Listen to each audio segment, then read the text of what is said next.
ప్రజాస్వామ్య పోరాటాలకి ఒక చుక్కానిగా ఒక దిక్సూచిగా భావించే మహానుభావుడు, భారతదేశ స్వాతంత్ర ఉద్యమానికి నాయకత్వం వహించి సత్యాగ్రహం ద్వారా జాతిని మేల్కొల్పిన మహనీయుడు, తరతరాలకు స్ఫూర్తినిస్తూ ఒక భారతదేశమే కాదు ఇవాళ నెల్సన్ మండేలా లాంటి జాతి వివక్షకు వ్యతిరేకంగా పోరాడిన మరొక గాంధీ లాంటి నాయకుడికి స్ఫూర్తినిచ్చిన, అమెరికాలో మార్టిన్ లూథర్ కింగ్ లాంటి మహానుభావుడికి వర్ణ వివక్షకు వ్యతిరేకంగా పోరాడిన మార్టిన్ లూథర్ కింగ్కి స్ఫూర్తినిచ్చిన, ఇవాళ ప్రపంచవ్యాప్తంగా విశ్వగురుగా కీర్తించబడే ఒకే ఒక్క భారతీయుడు మహాత్మా గాంధీ గారు. వారి 155వ జయంతి సందర్భంగా వారు చెప్పిన ఒక మాట మాత్రం నేను ఇవాళ ఇక్కడున్న రాష్ట్ర ప్రభుత్వానికి, పైన ఉన్న కేంద్ర ప్రభుత్వానికి కూడా గుర్తు చేయదలుచుకున్నాను. ఏ సమాజం యొక్క, ఏ ప్రభుత్వం యొక్క, ఏ వ్యవస్థ యొక్క గొప్పతనమైనా ఎప్పుడు తెలుస్తుందట అంటే ఇది మహాత్మా గాంధీ చెప్పిన మాట. ఆ సమాజంలో ఉండే అత్యంత బలహీనమైన వ్యక్తిని ఆ సమాజం ఎట్లా ఆదరిస్తుంది, ఆ ప్రభుత్వం ఎట్లా గౌరవిస్తుంది, గుర్తిస్తుంది, ఎట్లా సంస్కారవంతంగా వారి పట్ల తన ప్రవర్తన ఉంటుంది, దాన్ని బట్టే ఆ ప్రభుత్వం కానీ ఆ వ్యవస్థ యొక్క గొప్పతనం తెలుస్తుంది అని చెప్పి మహాత్మా గాంధీ గారు స్వయంగా అన్నమాట. ఇవాళ ఇక్కడ రాష్ట్రంలో ఉన్న రేవంత్ రెడ్డి గారి ప్రభుత్వానికి ముఖ్యంగా ఈరోజు మహాత్మా గాంధీ గారి జయంతితో పాటు లాల్ బహదూర్ శాస్త్రి గారి జయంతి కూడా.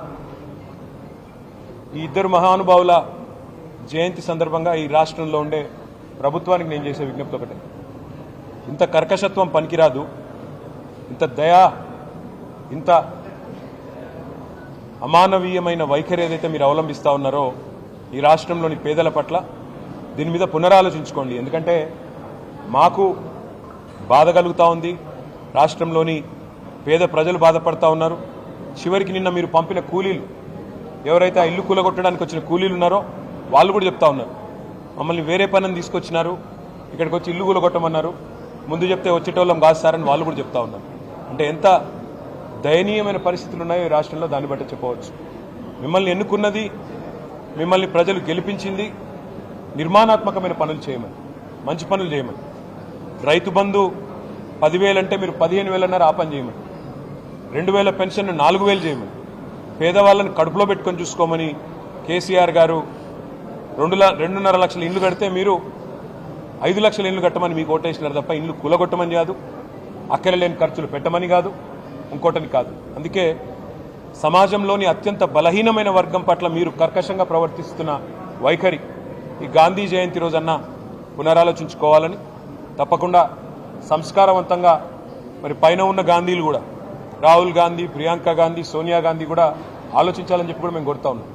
ఇంత ఒక డిపిఆర్ లేకుండా, డీటెయిల్డ్ ప్రాజెక్ట్ రిపోర్ట్ లేదు, ఖర్చు ఎంత అవుతుందో ఈ ప్రభుత్వంలో ఒక్క సన్నాసికి తెలియదు. అయినా కూలగొట్టడానికి మాత్రం ఇవాళ మొదలుపెట్టి పేదల పట్ల మీరు అనుసరిస్తున్న వైఖరి మొత్తం రాష్ట్రం, మొత్తం దేశం గమనిస్తూ ఉంది. ఈ బుల్డోజర్ రాజ్యం ఏదైతే మీరు ఈరోజు తీసుకొచ్చారో ఈ మహాత్మా గాంధీ జయంతి రోజన్నా కనీసం వివేకంతో, విచక్షణతో ఆలోచించి మరి ఇకనైనా మీ వైఖరి మార్చుకొని మానవత్వంతో ముందడుగేయాలని కోరుతాం. అసలైన తొలి వెలుగు. ఫాలో వాట్సాప్ @తొలి వెలుగు official.